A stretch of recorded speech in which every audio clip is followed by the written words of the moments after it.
আসসালামু আলাইকুম। আজকে আমার সার্জারির তৃতীয় দিন চলতেছে। গতকালকে সেকেন্ড ডে ছিল।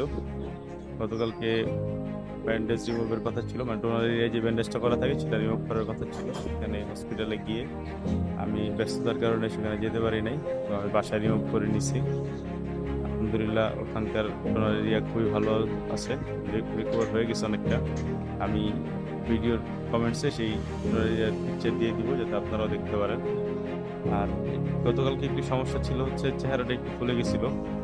চেহারা ফোলার কারণ থাকে, ওনারা ওই ট্রান্সপ্লান্টের আগে প্রচুর পরিমাণ অ্যানেস্থেশিয়া ব্যবহার করে যাতে আপনি ব্যথা না পান। এরপরেও যদি আপনি করার সময় ব্যথা পান তাহলে ওনারা আরও বেশি ইনজেক্ট করে, অ্যানেস্থেশিয়া ইনজেক্ট করে যাতে ব্যথা না লাগে। তো সেটা তো মাথায় থেকে যায়। আপনি যদি ঝোঁকে কাজ করেন অথবা মোবাইল দেখেন প্রচুর পরিমাণ, তখন সেগুলো চেহারায় চলে আসে, চেহারা প্রচুর ফুলে যায়। আমারটাও কালকে কোনো কারণে একটু ফুলে গেছিলো, আলহামদুলিল্লাহ এখন ঠিকঠাক আছে। আর গতকালকের বিষয় ছিল হচ্ছে আমি একটু বেশি ব্যস্ত ছিলাম, যার কারণে ওই যে ওনারা যে স্যালাইন স্প্রেটা দিয়েছিল চুলের মধ্যে বারবার স্প্রে করার জন্য 1 ঘন্টা পর পর, সেটা আমি ইউজ করতে পারি নাই। এই জন্য একটু কালো কালো হয়ে গেছে। তো ইনশাআল্লাহ আশা করি খুব তাড়াতাড়ি ঠিক হয়ে যাবে। প্রথম হেড ওয়াশের দিন বুঝতে পারবো যে এটা কি অবস্থায় আছে।